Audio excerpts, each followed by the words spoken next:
मुझ जैसे साधारण कार्यकर्ता जिसने कभी पंच का चुनाव नहीं लड़ा और आज देश के सबसे बड़े लोकतंत्र का हिस्सा और सांसद का चुनाव, और ये केवल हो सकता है तो भारतीय जनता पार्टी में माननीय मोदी जी और हमारा केंद्र और प्रदेश का नेतृत्व भी कर सकता है। सीए लागू कर दिया है तो लोकसभा चुनाव से पहले क्या मोदी सरकार ने एक मास्टर स्ट्रोक मार दिया? हम चुनाव की दृष्टि से कोई काम नहीं करते। हम राम मंदिर का मुद्दा, धारा 370 का मुद्दा, 3 तलाक का मुद्दा और अब सीए, ये आज की नहीं, ये समान नागरिक संहिता वर्षों की लंबित मांग थी। लंबित मांग नहीं कहेंगे उसको, ये हमारी सोच है।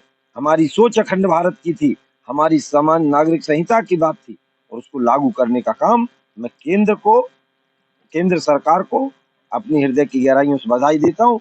पूरी जनता में उत्साह का वातावरण है और निश्चित तौर पर इसके लिए मैं केंद्र का धन्यवाद। कृषि के क्षेत्र में काफी अग्रणी जिला है होशंगाबाद, नरसिंहपुर, और एक किसान को इस चुनावी मैदान में भारतीय जनता पार्टी ने उतारा है। ये कौन सी रणनीति के तहत आपको टिकट दे दी गई?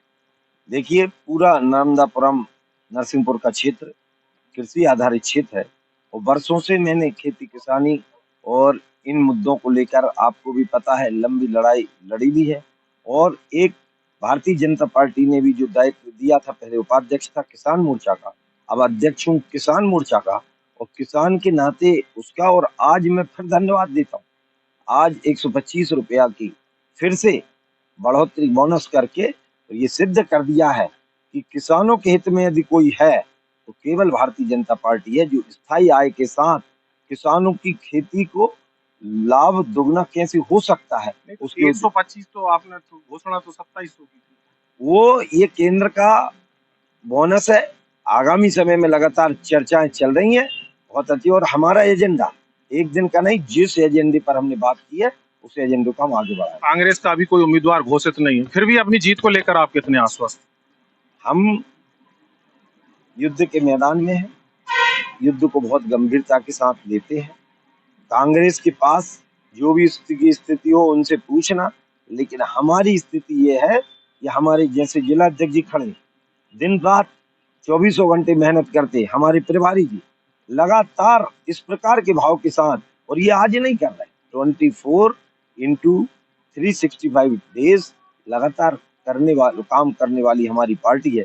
इसलिए हमारे संगठन के भरोसे, हमारे बूथ लेवल के कार्यकर्ता के भरोसे हम 100% आश्वस्त है कि सारे रिकॉर्ड तोड़ेंगे। आखिरी सवाल मेरा आपसे, लगातार शिक्षित बेरोजगारों की संख्या बढ़ रही है और कृषि का क्षेत्र है, तो ऐसा नहीं लगता कि फूड प्रोसेसिंग यूनिट की आपके क्षेत्र को बहुत ज्यादा आवश्यकता है कि फूड प्रोसेसिंग यूनिट लाकर आप कहीं ना कहीं बेरोजगारी को कम करें?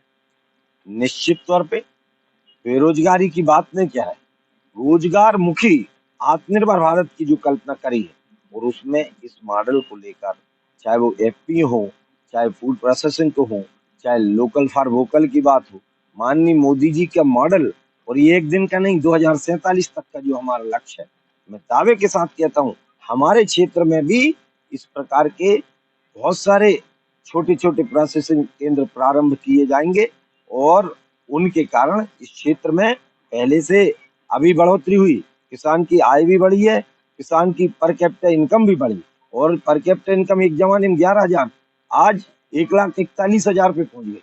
तो कहीं ना कहीं मैं कह सकता हूं कि आगामी समय में भारतीय जनता पार्टी के नेतृत्व में क्षेत्र की और किसानों की, लोकसभा की खुशहाली